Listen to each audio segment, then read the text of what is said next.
Hello and welcome to my channel. If you enjoy whispered and soft-spoken videos that are related to the paranormal, ghosts, hauntings, strange, mysterious things going on in our world that just can't quite be explained, then you've come to the right channel. Go ahead and hit that subscribe and notification bell so you don't miss any of the new videos. Today's stories are ghosts that warned of approaching danger or death. The first story is the personal experience of Victor L., titled Saved from a Nazi Torpedo by His Mother's Ghost. During World War II, I had the misfortune of being on a freighter that was temporarily stranded in the middle of the Atlantic Ocean. Our engine broke down about 7 days out of port, and even though we were part of a convoy headed for Italy, the demands for materials made by the war forced the rest of the ships to leave us behind while they went on ahead. From 1942 to 1943, the waters of the Atlantic were thick with Nazi submarines, and they all had commanders eager to sink ships that might be helping the Allied forces. We were all tense and nervous, expecting to see 2 or 3 of those terrible metal fish streaking toward our helpless vessel at any minute.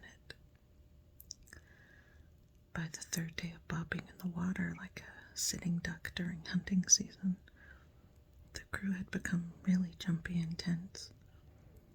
We had a few guns on deck, but we all knew that they would be of little use against submarines unless they surfaced. And it was hardly likely that a commander would waste the time and effort to surface in order to engage us in an old-fashioned sea battle, when launching a couple of torpedoes at our ship from the safety of Neptune's domain would do the trick. In late afternoon of the third day, I was on my bunk trying to get some rest before my next watch. I was completely alone in the quarters. I was awakened by the sensation of a warm hand nudging my shoulder. I grunted and tried to shake off the annoyance that was interfering with my sleep, but something seemed very familiar about the nudging. I opened my eyes, and the image of my mother standing next to my bunk. She was still pushing at my shoulder, and when my eyes widened in astonishment at her presence, she smiled at me. "Vic, honey," she told me in her usual softly pleasant voice, "you had better get up now. It is time to get up." Before I could respond in any manner whatsoever, the form of my mother disappeared. My mother had been dead for 8 years. For a minute or so I thought that maybe I had been dreaming, perhaps reliving a day in my childhood when my mother had woken me up so that I could get ready to go to school. But the more I thought about the apparition, the more I began to feel so damn uneasy that I wanted to get dressed and get out of the bunk room as quickly as I could. Since I did not wish to be alone after that strange experience, and I still had a couple of hours before I was due to report to my watch, I decided to go down to the engine room and talk with the engineers who were working on the repairs. I had no more than nodded hello at one of the firemen, who was a good buddy of mine, when a tremendous explosion shook the entire freighter and knocked us all off kilter. I went down on one knee, and a couple of the men fell flat on their backsides. No one had to tell us that we had been hit by one of the German Navy's torpedoes. Within a matter of minutes, all of the crew members had crowded into lifeboats and were rowing away from the sinking ship. Fortunately, there were no casualties.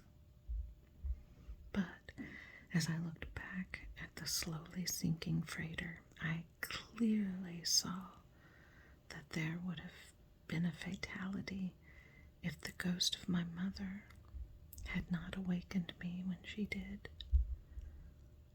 From my position in the lifeboat, I could see that a massive hole had been blasted in the starboard side of the ship. I had been sleeping directly above the spot of impact, only moments before the torpedo had struck.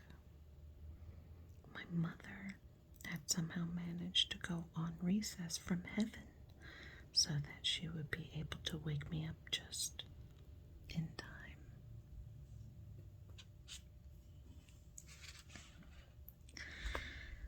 The next story is a personal experience of Kristen F., titled, "The Voice of Her Deceased Husband Called Her Name." And just a little intro. It says, in March 1992, 71-year-old Kristen F. wrote me a detailed letter describing how she had been sleeping soundly in her comfortable two-bedroom cabin in northern Minnesota when she distinctly heard the voice of her late husband David calling her name. I sat up in bed and fumbled for the light, glancing wildly about the dark room. I knew with every fiber of my being that I had not been mistaken about the source of the voice. I would forever recognize the sound of my beloved David's voice, even though he had been taken from me by a heart attack 5 years before. I finally managed to locate the light switch, and I got out of bed, slid my feet into warm slippers, and pulled on my robe. It was a chilly night in late November, and I knew the floorboards would be cold. "Kristen," the voice spoke again, seemingly just over my right shoulder. "Look sharp, girl," I heard David say. "Something is burning. You're in danger, my beloved. Look sharp now." I spun around, hoping to catch at least a fleeting glimpse of my husband's spirit. I saw nothing, but the voice was so distinctly David's. Years ago, after we had been amused by a British movie in which a military man had always prefaced his commands with a snappy, "Look sharp," we had used the phrase teasingly whenever we wanted the other to get right at a domestic chore. The cabin's furnace was electric, and I had adjusted the thermostat before retiring. I knew that I had not left on any electrical appliance, such as a toaster or an oven. David had been almost phobic about the idea of our house burning. His maternal aunt's house had caught fire when he was just a boy. The lovely old house had burned to the ground, but even worse, David's favorite cousin Kathy had been horribly burned and left badly scarred. Once, 3 or 4 years after we were married in 1943, David had awakened in the night and found some trash smoldering in the kitchen's wastebasket. He was mortified when he discovered that he had carelessly dumped an ashtray with a live butt into the trash. And he was horrified when he considered that he could have been responsible for setting our house on fire. He had become even more fearful of fire, and he quit smoking cold turkey that very night. As I made my way into the living room to investigate further, I pondered these things and began to consider quite strongly that my mind might have played back a kind of mental tape of David's voice. I heard a noise in the backyard and looked out a window to see a graceful family of deer moving down toward the lake An owl hooted mournfully from somewhere deep in the forest. All was peaceful, as it should be. I had just about convinced myself that I had only awakened from a strangely vivid dream when, as if in answer to my mental debate and its rational conclusion, I heard David's voice once again. This time, the message was brief and forceful. "The cabin is on fire." Becoming even more confused and perhaps a little frightened, I walked from room to room in a ranch-style cabin. Nothing. I could find no sign of any threatening flames. "The cabin is on fire." Earlier that evening, when I had taken my nightcap of warm cocoa, I had built a nice crackling wood fire in the fireplace. The fire had burned out earlier, hours earlier, that is. There were only a few glowing embers still visible behind the fire screen. "Fire!" David's voice was insistent, demanding. I began to cry in frustration. "Where?" I asked. "Please, tell me where." I leaned back against the wall next to the brick chimney in a state of seeming near collapse, and then suddenly I felt that the wall was hot. When I turned to place my open palm against the wall, I was horrified to find that it was extremely hot to the touch. Through a tiny crack between the fireplace mantel and wall, I could see raging flames. The house was on fire. I forced myself to remain as calm as possible and headed for the telephone in the kitchen to dial 911. Although the village was small, it had an excellent volunteer fire department. I knew that they would get to me as quickly as possible. After I cradled the receiver, it seemed as though I had at last become truly wide awake. I could quite clearly hear the terrible crackling sound of the fire spreading toward the roof.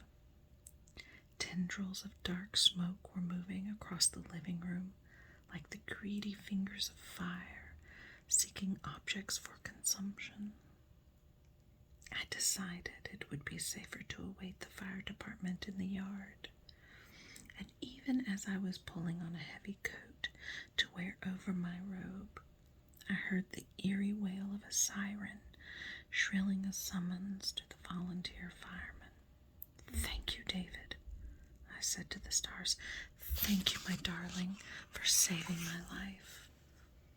The prompt action of the local firefighters prevented the complete destruction of our cabin, but the estimated cost of the repairs played a major factor in my decision to move into an apartment in a larger nearby city.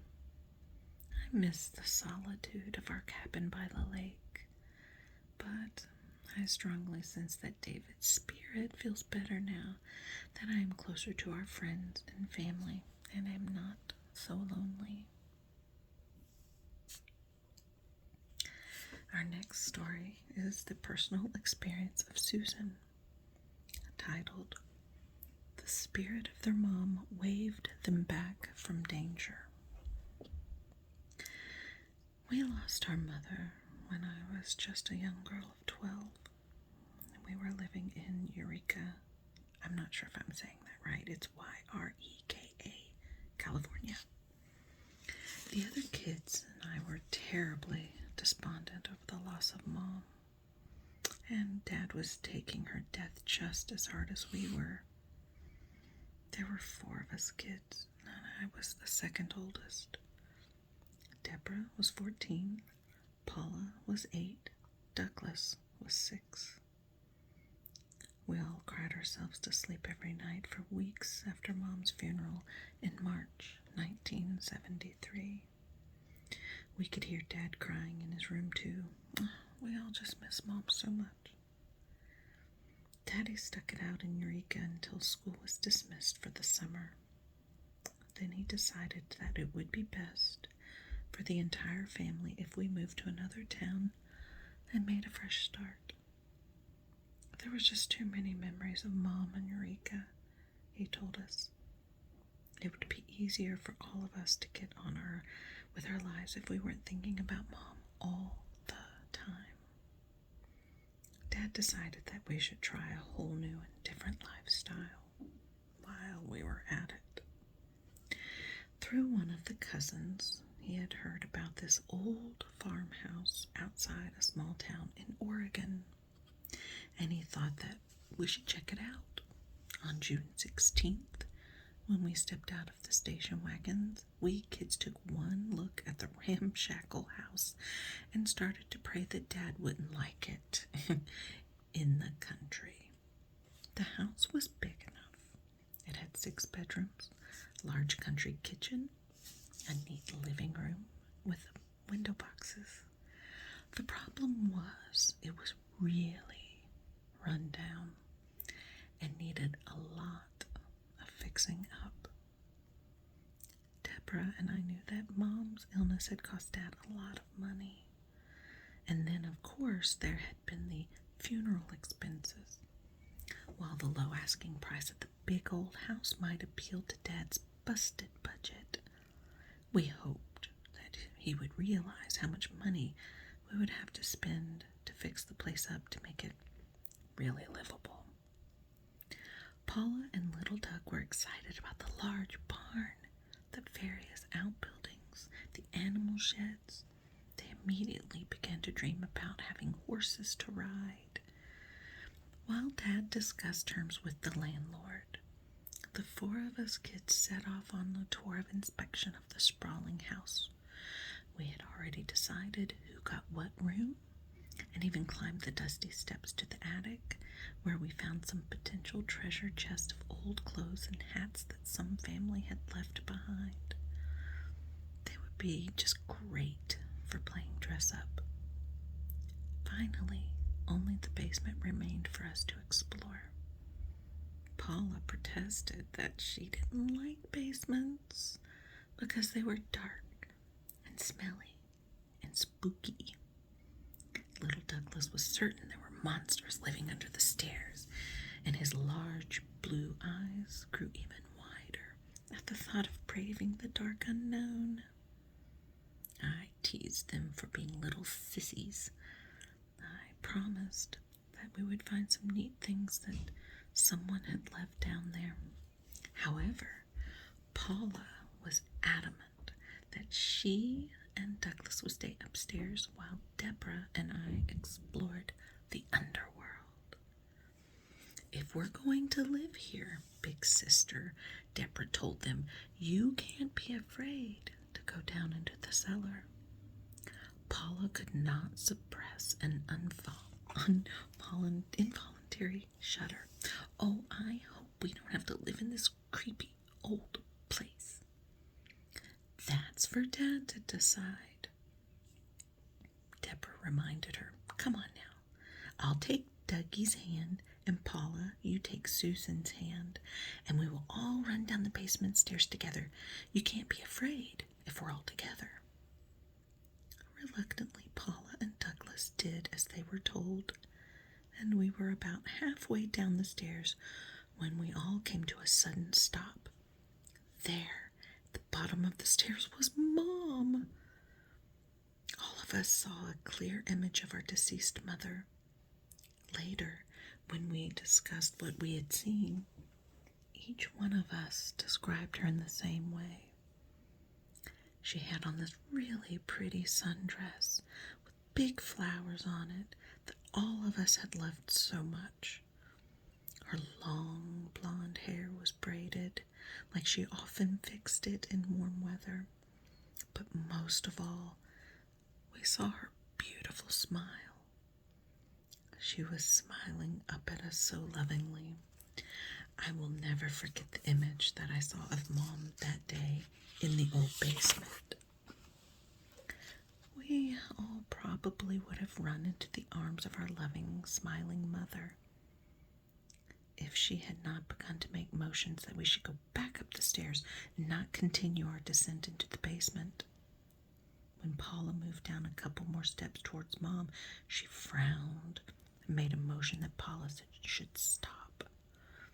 I know that we were all crying and calling out to her, saying that we wanted to hug and kiss her, but she kept waving her arms and motioning us to go back. Just when we were about to ignore Mom's gestures and run down the steps toward her, the image of our mother disappeared. We ran upstairs to get Dad and tell him that we had seen Mom at the bottom of the basement stairs. Since we were all crying and talking at the same time, he could hardly ignore us or argue that we were all seeing things. When the landlord, an elderly man in his 80s, finally understood that we were talking excitedly about something in the cellar, he became very agitated. No, you mustn't let those kids go down in the basement, he said extra loud because of his partial deafness. There's an old cistern down there right at the bottom of the stairs. The boards have rotted away, and I'll have to fix it before anyone goes down there. Dad was shocked that the landlord hadn't mentioned such a potential spot of danger immediately. But it was easy to see that the elderly gentleman had trouble keeping his mind on more than one thing at a time. And he had quite obviously forgotten long ago how young children want to explore old houses when given the opportunity. When Dad went to investigate, he found things exactly as the old man had described them. The cistern, an uncovered well about 8 feet deep with about 3 feet of water at the bottom, was right in the shadows at the bottom of the basement stairs. The way that we had been running down those stairs, we all could have fallen into the well and been severely injured, perhaps even killed. At that very moment, Dad decided against renting the old farmhouse, and he never once doubted us when we told him that our beautiful mother had returned with her loving smile to save our lives. Because she was the one who gave you life in the first place, Dad said, it surely does stand to reason that she would do her best to protect your lives, even from beyond the grave. Dad got tears in his eyes and added, now you kids know for certain that love never dies. Thank you for listening. Don't forget to hit that subscribe bell. What do you think about these 3 stories? Do you think the loved ones came back to warn us? And how is that so? Just curiosity, things that I think about. Again, thank you for listening. And stay a little scared. Even though these stories weren't scary, they were kind of uplifting. Thank you for watching.